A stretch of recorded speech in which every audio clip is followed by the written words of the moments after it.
ধর্মঘটের সমর্থন জানিয়ে ধূপগুড়ি ফালাকাটাগামী সড়ক অবরোধ করে বিক্ষোভ সিআইটিইউ অনুমোদিত পশ্চিমবঙ্গ আশাকর্মী সংগঠন।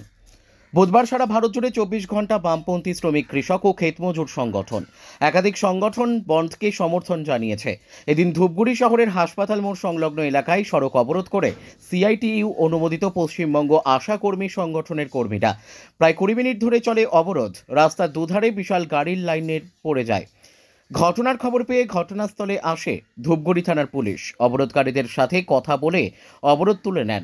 আশাকর্মীরা জানায় ধর্মঘটকে সমর্থন জানিয়ে তারা পথে নেমেছে। তাদের একাধিক দাবি রয়েছে, সরকার তাদের বিষয়গুলি নিয়ে ভাবা উচিত। দীর্ঘদিন ধরে বেতন সমস্যায় রয়েছে, পাশাপাশি একাধিক সমস্যা সমাধানের দাবি তোলা হয় এদিনের ধর্মঘটের আন্দোলনে। ধূপগুড়ি থেকে ভাস্কর মহন্তের রিপোর্ট, আমাদের টিভি। আজকে তো সবাই জানি আমরা আজকে একটা ভারত বন্ধ আছে, সেই বন্ধ থেকে আমরা সমর্থন করে আজকে আমরা রাস্তায় এসেছি। আমাদেরও রাস্তায় আসার অনেক কারণ আছে, যেমন আমাদের প্রচুর কাজ করতে হয়, কাজের বোঝা আমাদের অনেক 8 ঘন্টা, আমাদের 24 ঘন্টা আমাদের কাজ করতে হচ্ছে। তারপরে হচ্ছে আমাদের বেতন আমরা ঠিক করে পাচ্ছি না। 4 মাসের বেতন যদি আমাদের থাকে 2 মাসে দিচ্ছে বা এক মাসে দিচ্ছে, এখন আমাদের আরও 2 মাসের বেতন বাকি হয়ে গেছে। আমাদের বেতন ঠিক মতো আমরা পাচ্ছি না। আমরা চাই আমাদের প্রত্যেক মাসের 1-2 তারিখে আমরা বেতন পাই। আর অবশ্যই আমরা 17 দফা দাবিকে সমর্থন জানিয়ে আমরা আজকে রাস্তায় আমরা হচ্ছে পশ্চিমবঙ্গ স্বাস্থ্যকর্মী আশা ইউনিয়ন।